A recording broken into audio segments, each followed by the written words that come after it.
Doo-doo. Okay, welcome back to another episode of Chiropractic is Sexy. I am Dr. Paula Ruffin. Dr. Paula Ruffin in braids, and In braids.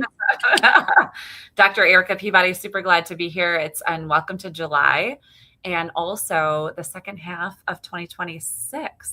And how's the first half? That's what I want to know from everybody. Where are you? How's your first half of 2026? Yes. Is it going well? Are you hitting your goals? Are you even keeping track of your goals? Right. We had a meeting this morning, a networking meeting we have every Thursday, and a lot of people had gone on vacation. And so it was like, well, we should just cancel the meeting. And then a few of us were like, I mean, if we're in town, we might as well, like, we're not on vacation. And so what does it matter? And there was over 20 of us that showed up to the meeting today. And we have 30 members. So, so it's like, when, there's appropriate times to take a vacation, but then just because everybody else is taking a vacation doesn't give you a reason to then go, well, I guess I don't need to do anything either. Right. So, no, that's awesome. I usually take a week off at this point in the year just because just being a solo practitioner, I always have taken the 4th, a week there and the week between Christmas and New Year's. But now I have an associate, and although she's not totally working yet, we have a lot of momentum. And so inside of the business, I don't feel it's appropriate. Like you said, everyone else is on vacation, but that also gives people the opportunity to get in. So we are taking Monday and Tuesday and Wednesday morning off, but then we're working Wednesday afternoon, Thursday, Friday morning, and Saturday morning, because I'm like, this is the time to buckle down. Like, it's the beginning of the second half of the year, buckle down with our health, with our goals, all the things. So yeah, that's awesome. That's kind of what we're feeling this year too. Yeah. And the more you do that at the appropriate times, the more that you have to do that when it's right for you. So just because everybody else is like taking their foot off the gas, listen, you've got momentum, you've got motion. So that is awesome. And you don't want to stop that. You don't want to stop that progress. Well, the other thing is too, so I've only taken the 1 week in the middle one at the end of the year, but now bringing the associate on, I'm going to be able to have more bandwidth in general. And so it's going to be a whole lot more sustainable for me and my entire world to do that. So yeah, I'm excited. Awesome. Yeah, well, good. Well, I think that is a really great segue into our topic today and talking about chiropractic being more than just a crack, because I know with all that you have going on, in order to make sure that you have the proper bandwidth, I know you're getting adjusted, because it's not about neck and back pain. Right. It's about regulating your nervous system so you can continue that process. Right. There's, I don't know if you're noticing this, but it feels like, or it's my surroundings, there's a lot of death and grief going on right now. I don't know if you have that in your world.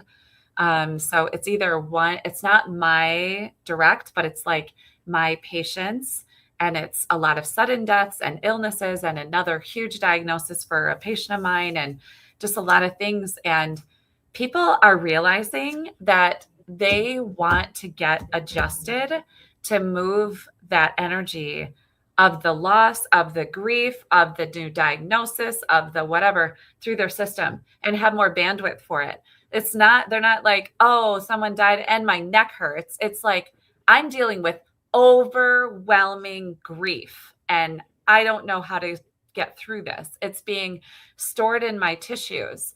And one adjustment doesn't make it all right. It doesn't make the grief okay. But what it does is it gives it movement. So it's not like lodged inside. And I am loving when people come to me and realizing that we're doing such a bigger job than neck and back pain and headaches, and that they're really, really, really getting it. I love that. And we've talked about this multiple times before, and how it's so important that when you're going through that, so whether it's grief, trauma, or whatever, and people in the moment, and it helps them to regulate and to be able to handle that, doesn't make the trauma necessarily go away, or it's not going to make the whatever it is it's going to make your ability to handle it easier. Right. But then this also goes back to into the Wayback Machine when we talk about our patients who are unable to heal properly and they come in and now suddenly they have neck pain, but then we have to then go back and talk to them about, hey, so talk to me about what happened 30 years ago, or, you know, what's, and a lot of times it takes us to be able to, we have to dig. We have to really dig because we forget. And I use the example of how many times have you looked down at your leg and you're like, where did that bruise come from? And how did I get it? And you know, why would you not remember that you have a bruise the size of a softball on your leg? Why would you not remember how that happened?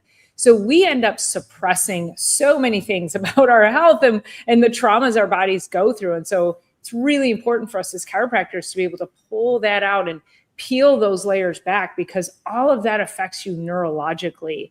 So if you're going through something now, yeah, you're right. You're not like, oh, I'm grieving and I have neck pain. It's the ability to handle it.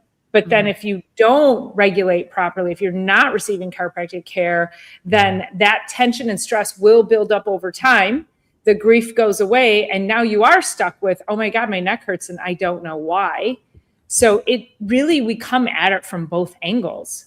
Yeah. I am going to write this word out here because I can get in the comments today, but this word, maybe you can bring it up onto the screen, dis-ease.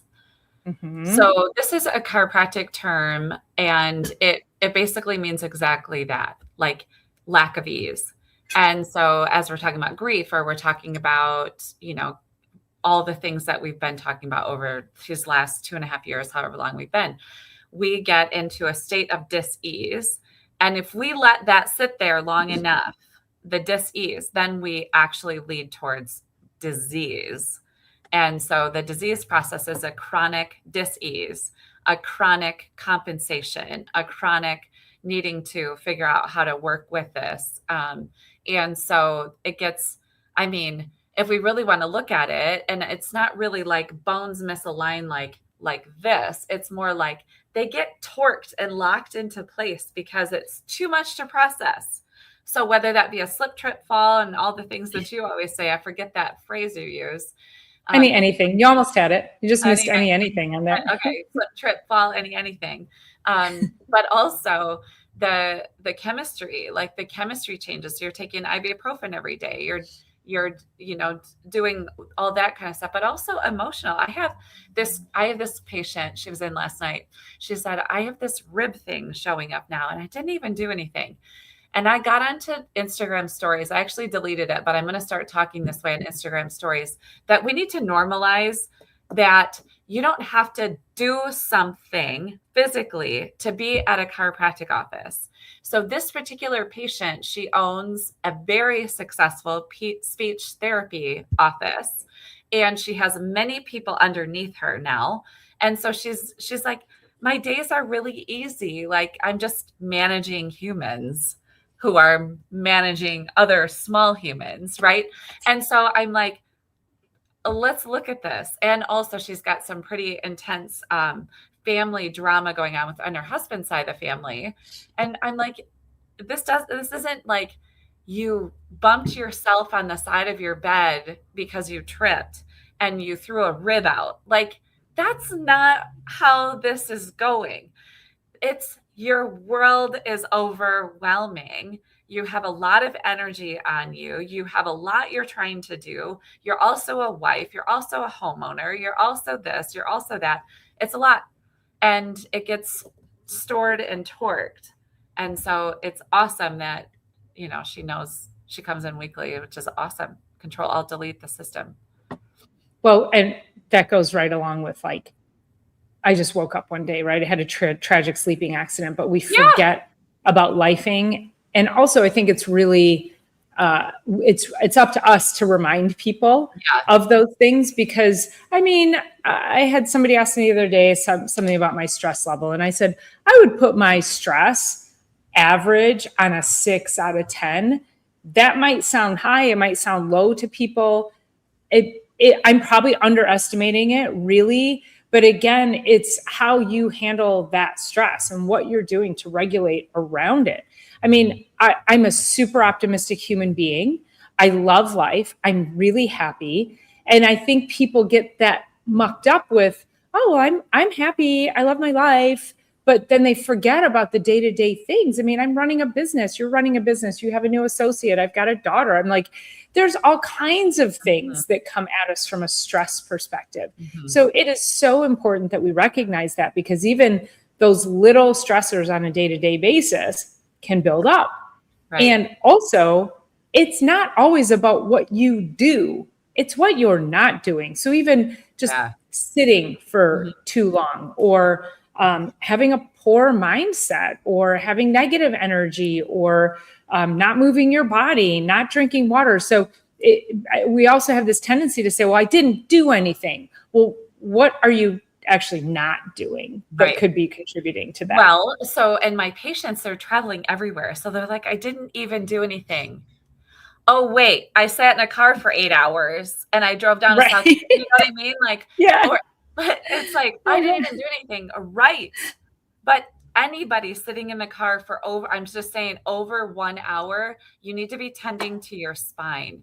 I mean, even up to an hour, it's like, you need to be tending to your spine. I have a pregnant woman. She's due, I think she's about 32 weeks right now. So about 2 months from her due date. I can't remember exactly, but today was her second visit. And she was, I loved this question. So she's running a huge company. No stress there. Yeah, this is baby number one. It's actually a really cool HVAC company, which sounds wild, but the culture that they've created inside this HVAC company is exponential. Awesome. People love working for them. And she runs the whole scene. She's also a collegiate athlete from back in the day. And I think she's mid to upper 30s, baby number one. So she came in because sciatic nerve pain and carrying this baby, but she said a lot of times I even forget I'm pregnant because I've got so much to do. And so we got her a lot of relief after even just one visit. So today was her second visit, and she was getting up off the table and she said to me, she said, I've got a question for you. She said, I'm driving to the UP this either tonight, I think it's tonight or tomorrow. I have 6 hours in the car. What can I do for myself during those 6 hours? I was like, I freaking love that question. I loved that question. That was probably one of the best questions of a second day patient, but it's one of the best questions of the entire month of June, even though we're in July now. Like, that was one of the greatest questions. I'm like, thank you for even asking. Thank you for your awareness being there, and for there's so much that we can be doing, and not just for the pain, for the spine, for the brain, for the nervous system. I loved it. Sitting like that creates stagnancy. So it's stagnant blood flow, it's stagnant nerve flow, it's stagnant lymphatic flow. So a lot of people don't even realize your lymphatic system is like the garbage disposal of your body. So a lot of times people come home after traveling and they're like, oh yeah, I got sick from the plane. I got sick from the plane ride. Well, you may have gotten sick because you were on vacation. You completely adulterated yourself between food and alcohol. And then you sat around all week doing nothing, not pumping all of this garbage through your system. Then you got on a plane, and then you still had more garbage in your system, and you sat on a plane for 4 hours or in a car or whatever it is. You weren't moving the garbage through. Obviously, it's going to make you more susceptible to any kind of viruses that might be lingering in the air. Well, I was also thinking, as you're saying that, I always say this is my least favorite part about aging is the inability to tolerate a bed that's other than my own. So you add all that to what Dr. Paula just said, plus I don't know anybody that sleeps somewhere else better than their own bed, right? So it's also going to be a little bit of lack of sleep, and it's the perfect storm. So I want to say, 4th of July, our Independence Day, I know you guys are watching from wherever you are. Our Independence Day is Saturday, which when the Independence Day falls on a Saturday, I mean, we're all going to go for a ride. Let's just be honest. Like, it's going to be extra partying, extra celebrating, extra whatever.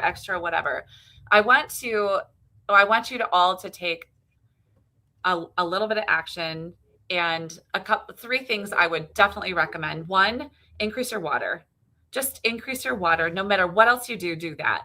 Second, take 5 minutes and do a little bit of like quiet time. I want to call it meditation, but I don't even necessarily need to call it that.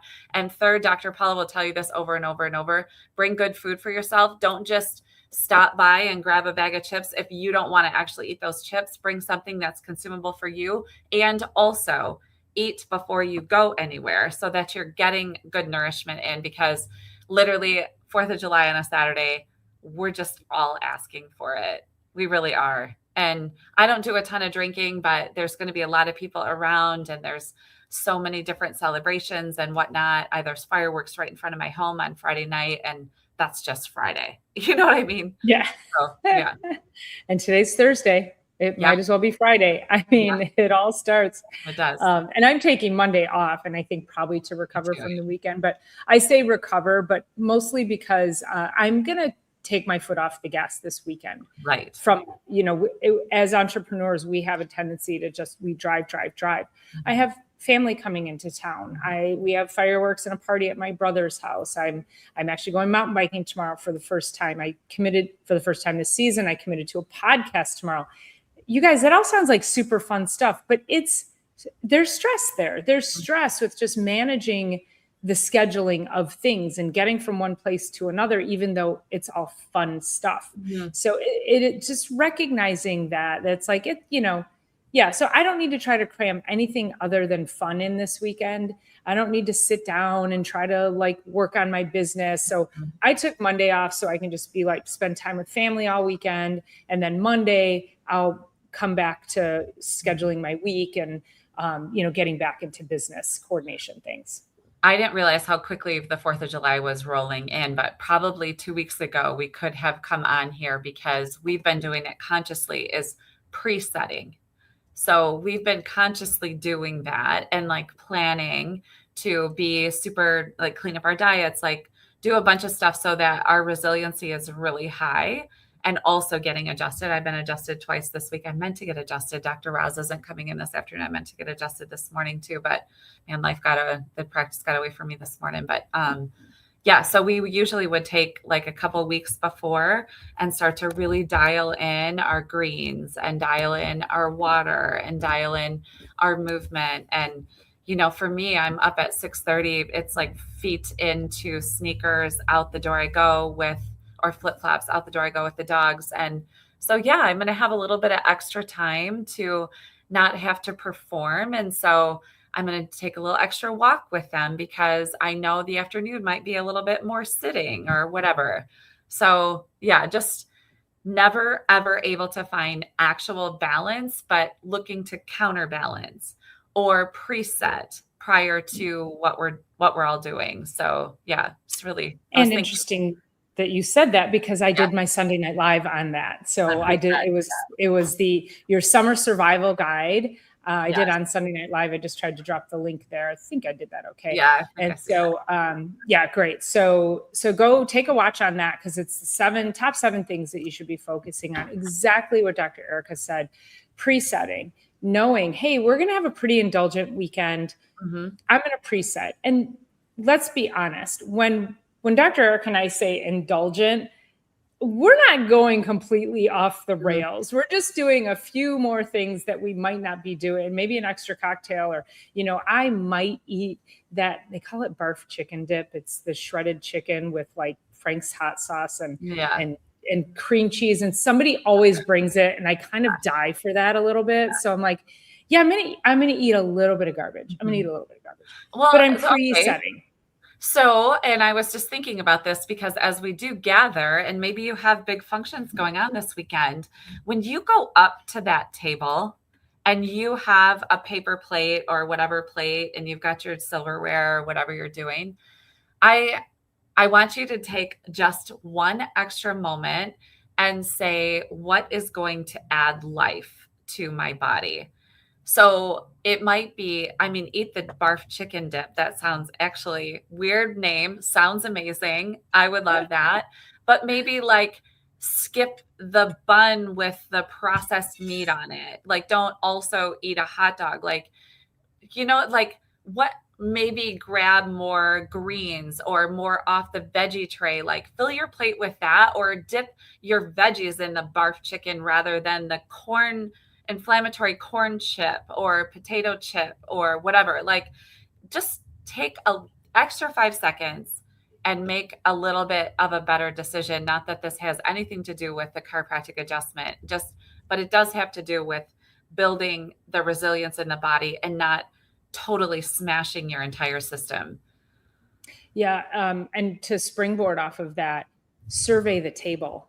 Don't just walk up to one end of the table and then start. Survey the table. And then that way you can go, okay, I want that. I don't want this. I want, you can really make some really great decisions because you're like, oh, because the tendency when you don't survey the table is you start at one end and you start filling up on things because you don't think that there's going to be anything better down the way.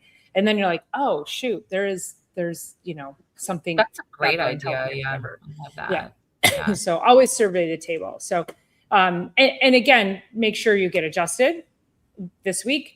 Make sure you get adjusted 3 more next hours week. this afternoon. What's that?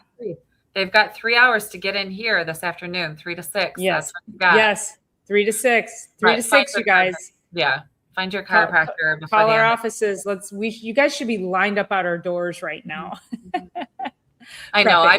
I put up on my page this morning. I was like, I think I even said, warning, you have 1 day before, we'll be back next Wednesday afternoon. I'm not taking, usually I take a week, it includes both weekends. So that's like 10 days off. But this one we'll be back Wednesday afternoon. But warning, you've got 3 hours. Get your booty in here this afternoon. We got space for you. So lined up in front of our offices.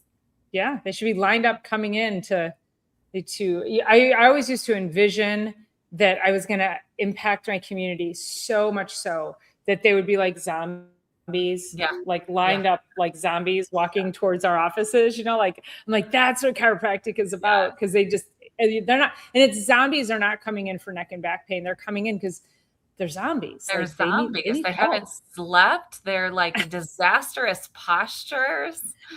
They're not eating well. Yes, they need to get it. I think if they got adjusted, it probably would add a lot of life to their world. I think so. We might bring color to the zombies. Maybe.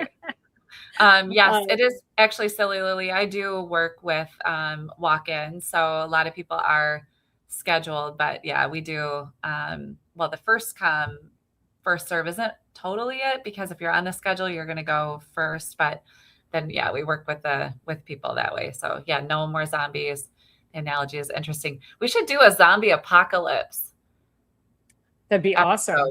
Should we do it maybe closer to Halloween? Yeah, there was total side note, but there was at Michigan State, they were offering a zombie apocalypse class. What? And like being resource, like instead of home ec. Not that they were doing home ec, but like life skills, like not a bad idea. How to beat a zombie? Engineering that went into it. I can't remember what area of the curriculum it fell into, but it was called Zombie Apocalypse class.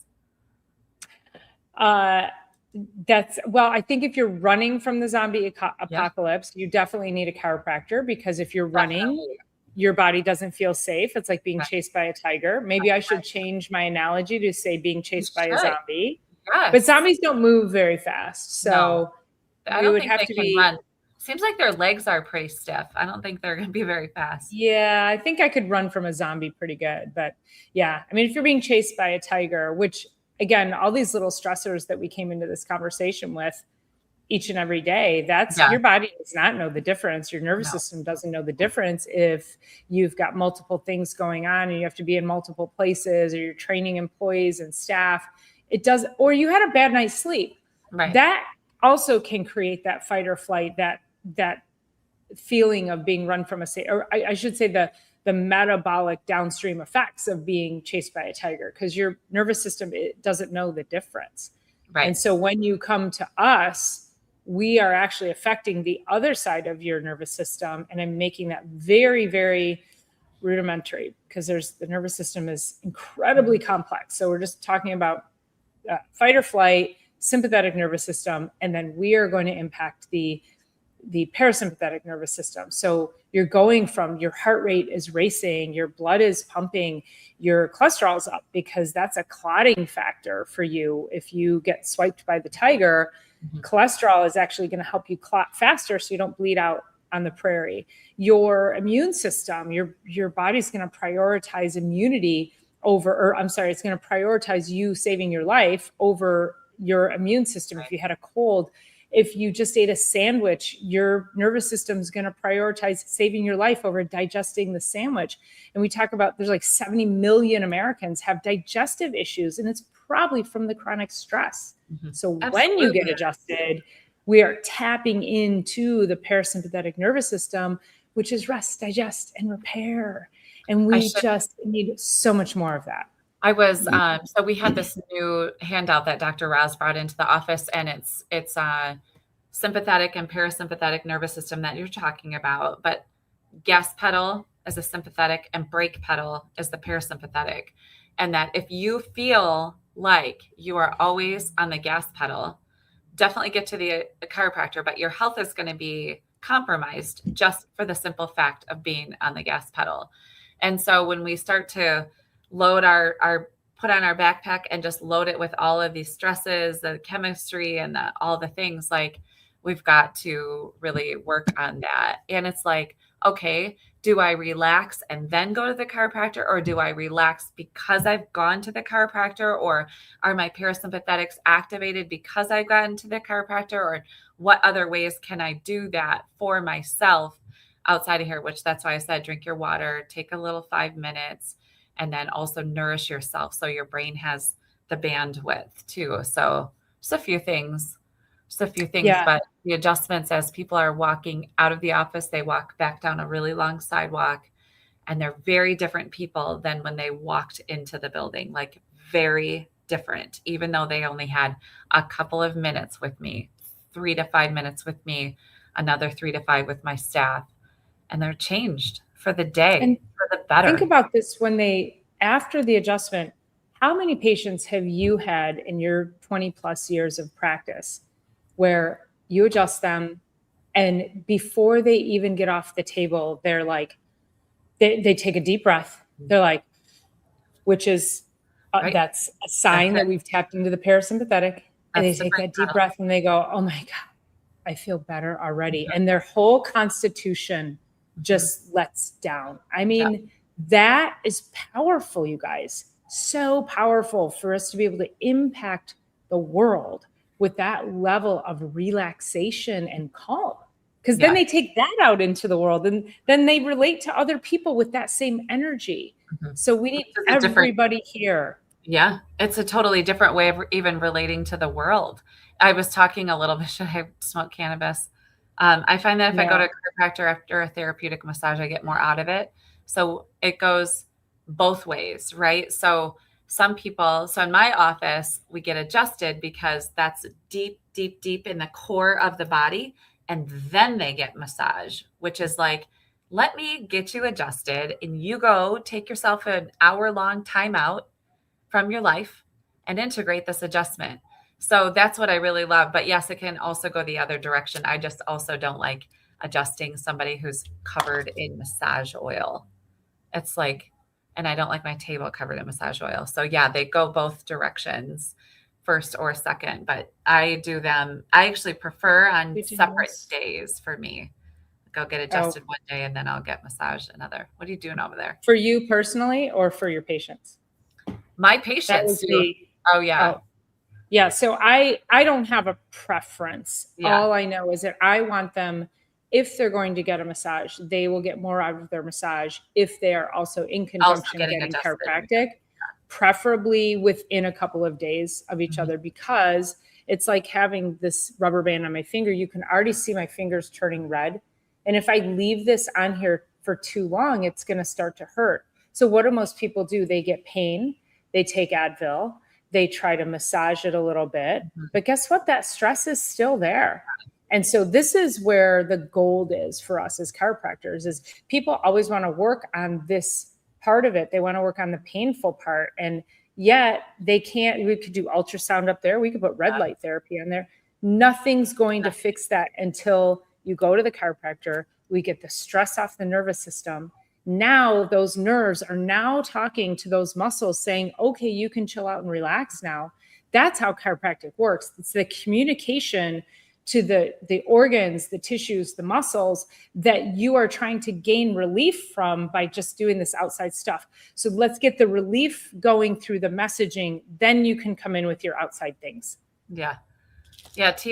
Mimo. Yeah. I mean, we're storytellers all day long. We share story, and that is one of the best analogies. And also, I was just thinking, I'm thinking a lot about it because of how patients are. So they'll be like, I have right sciatic nerve pain.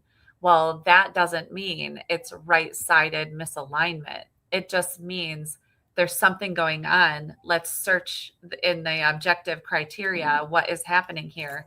Sometimes it's right, sometimes it's left, sometimes it's in the neck for the lower, sometimes it's the lower for the neck. And we talk about, you step on a dog's tail, which Lewis is right here, Bubby. I would never step on your tail, but he barks out his mouth, right? And so like, where is this going on? And the stresses in the body they're everywhere. Let's just be honest. Like, I was talking with a patient yesterday, and it's like, you don't have to have any one thing. As I mentioned, it's like our world in and of itself. What are you watching? What are you streaming? What are you doing with your downtime? What's happening there? What are you filling your brain with? So, yeah. And I know we all like good suspense shows, but be really mindful when you watch those, because what it does to your nervous system, like, don't watch it before bed. Don't watch it while you're eating, because you don't want that. Again, if you're watching something suspenseful, your nervous system is going to shunt blood from your digestion because it thinks it's just that perception. It's getting the unsafe message. Mm-hmm. So don't watch that stuff while you're eating. Watch it after or before, and then especially before you go to bed, because if you're being chased by a tiger, is your body going to lay down and go to sleep? No, it's not going to. It doesn't want to rest. It's going to keep you awake to save your life. So you have to start thinking about things in those terms. Is what am I doing to myself that my body doesn't feel safe enough to heal? And then you can start to make those decisions, becoming more aware, like you talked about your patient in the very beginning. What can I do while I'm traveling? Mm-hmm. Yeah. I mean, there's so many things. It's great to sort of, Dr. Paula and I work really hard to get this message outside of our four walls. And so if you're listening and watching, I will just take a couple 5 seconds extra in some of the things that you're doing. 5 seconds extra to choose a show you're going to watch. 5 second extra of the podcast you choose to listen to. 5 seconds extra just to make a little bit more conscious and health giving choice for your future. I mean, our show is always going to regulate you positively. Yes. And you know what else regulates your nervous system positively? And sharing. And thumbs up. Hitting the thumbs up button. I had a patient in this morning, and she's a little bit on the older side. And, we've talked about this a lot, but so she said, I got up this morning. I was up at like 6 o'clock and it was already 78 degrees, but the thermostat said feels like 85. And so I skipped my walk. I'm like, that is the very first choice that you're going to make towards comfort. And that's the very first choice. I said, it didn't mean you need to go outside and go for your walk. Walk around your home for whatever. Go out for 10 minutes rather than 20 minutes. Give your body something to work with that's uncomfortable, because aging is the constant and continuous pursuit of comfort. And so the discomfort, a little bit of heat, a little bit of cold, a little bit of rain, whatever it is, give it an opportunity to work with it. And how many people don't like to sweat? Oh, I don't like to sweat. Get out in that heat. Yeah. Get out in the heat. It's detoxifying. It's okay if you sweat. Your body's supposed to do that. The more you can you can regulate those things, the more your body's going to respond to you. Yeah. So go out. Don't be afraid to sweat. It's okay. I'm sure you'll come into your freezing cold air conditioning when it's done. Right. But go You're out, take that stressed. extra walk, allow your body to sweat and flush.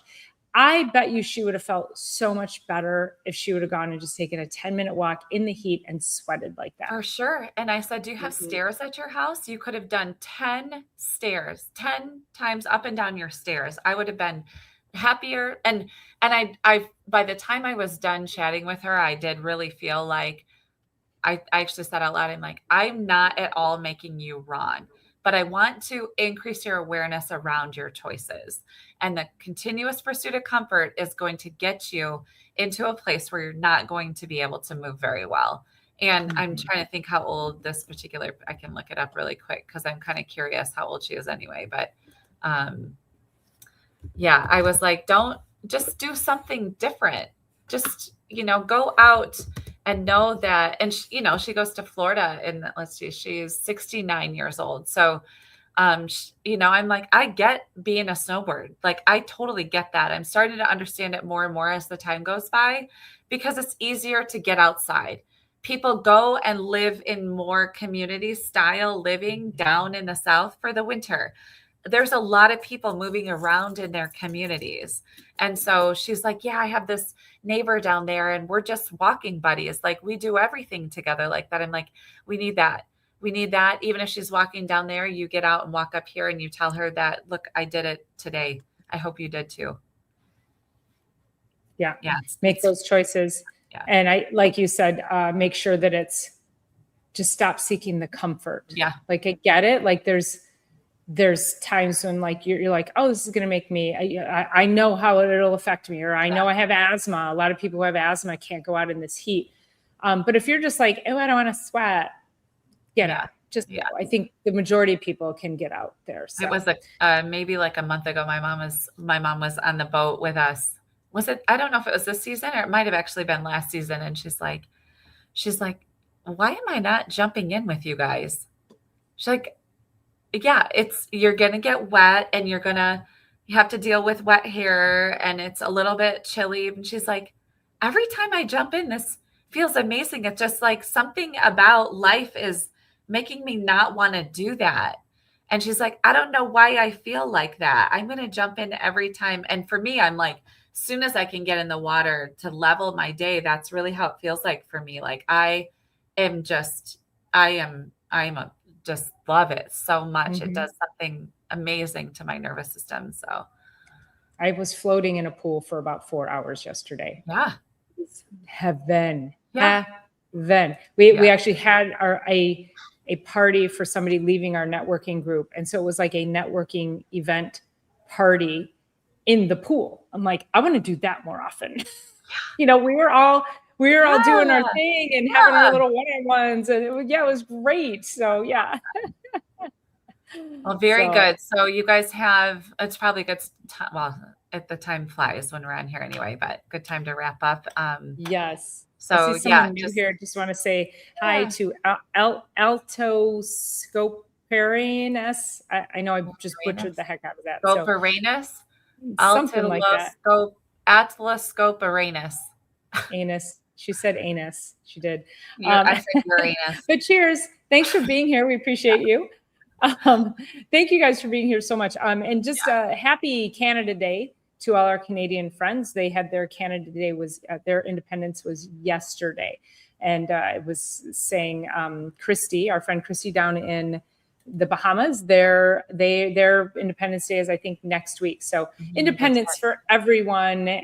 Thank you guys so much. But make sure you're hitting the thumbs up, the subscribes, all the things for us, and sharing, because we just love being here. And if you weren't here, we'd be here talking to ourselves. So, it's what it is. We love that for you. We love that for all of us. Thanks for being here. For all of us. All right, everybody. Have a safe holiday. We'll see you next week. See you.